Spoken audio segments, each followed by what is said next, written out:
Good morning students. आज मैं आपके लिए फिनोल की प्रॉपर्टी के बारे में डिस्कस करूंगा। लास्ट लेक्चर जो मैं आपको दिया उसमें मैं आपके लिए फिनोल फॉर्मेशन के बारे में आपको एक्सप्लेन किया। 6 मेथड मैंने आपको बताया लास्ट टाइम। आज फिनोल की फिजिकल प्रॉपर्टी को सबसे पहले हम लोग डिस्कस करने वाले हैं। और जब हम लोग फिजिकल प्रॉपर्टी को डिस्कस करेंगे तो सबसे पहला प्रॉपर्टी ये है कि कलरलेस सॉलिड होता है फिनोल, और अगर ये अल्ट्रावायलेट रेडिएशन के कांटेक्ट में आता है, सनलाइट की प्रेजेंस में आता है, तो सनलाइट की प्रेजेंस में आने के बाद ये पिंक सॉलिड हो जाता है।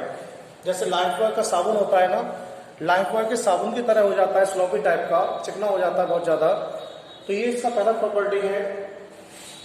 दूसरी बात, वाटर में इंसॉल्युबल है लेकिन हीट करने पर कभी कभी घुल जाता है, सॉल्युबल हो जाता है। लेकिन ऑर्गेनिक कंपाउंड्स में सॉल्युबल है, जैसे बेंजीन के अंदर घुल जाएगा, इथाइल अल्कोहल में घुल सकता है। बड़ा इंपॉर्टेंट क्वेश्चन है, कोरोसिव सॉलिड्स है। कोरोसिव क्या होते हैं?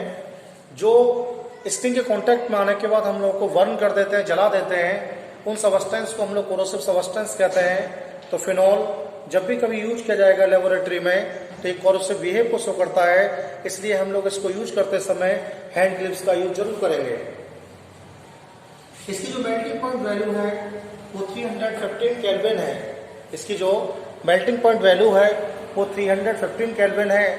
इट्स मीन्स 315 केल्विन पर ये जो है पिघल जाएगा या मेल्ट हो जाएगा। अभी मैं केमिकल प्रॉपर्टी के बारे में आपको डिस्कस करूंगा फिनोल के, लेकिन सबसे पहले मैं आपको बताऊंगा। सर ने एक क्वेश्चन अगर आपसे पूछा है कि आपके पास एक सिंपल एल्कोहल यानी C2H5OH दिया गया है और ये आपको फिनोल प्रोवाइड किया गया है, एरिल अल्कोहल एक, तो इन दोनों में रिएक्टिविटी किसकी फास्ट होगी? मैं आपको बता दूं, जिन कंपाउंड्स में रीजनेंस अवेलेबल नहीं होती है या जो कंपाउंड्स रीजनेंस को रिप्रेजेंट नहीं करते हैं वो नॉर्मली फास्ट एक्टिविटी को शो करते हैं क्योंकि वो अनस्टेबल होते हैं।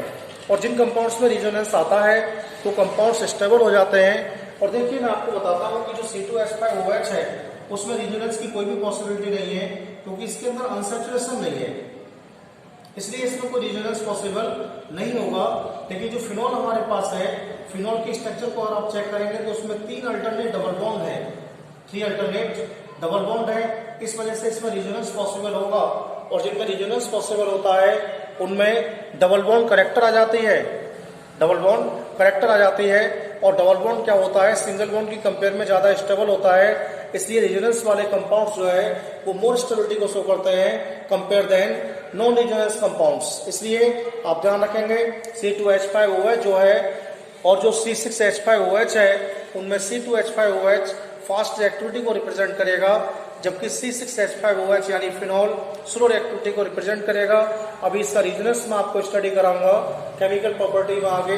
देखिए सबसे पहला प्रॉपर्टी मैं आपको स्टडी कराऊंगा इस टॉपिक में, acidic nature of phenol. Acidic nature of phenol, तो एसिडिक नेचर ऑफ फिनोल का मीन्स क्या है? सर एक क्वेश्चन पूछते हैं हम लोगों से प्रैक्टिकल में कि C2H5OH और C6H5OH ये आपके पास इथाइल अल्कोहल है और ये आपके पास फिनोल है। इथाइल अल्कोहल और फिनोल के कांटेक्ट में अगर लिटमस पेपर को लाया जाए तो देखिए इथाइल अल्कोहल लिटमस पेपर के ऊपर कोई इंपैक्ट नहीं छोड़ती है। इथाइल अल्कोहल लिटमस पेपर के ऊपर कोई इंपैक्ट नहीं छोड़ती है, लेकिन फिनोल की जो सॉल्यूशन होती है वो ब्लू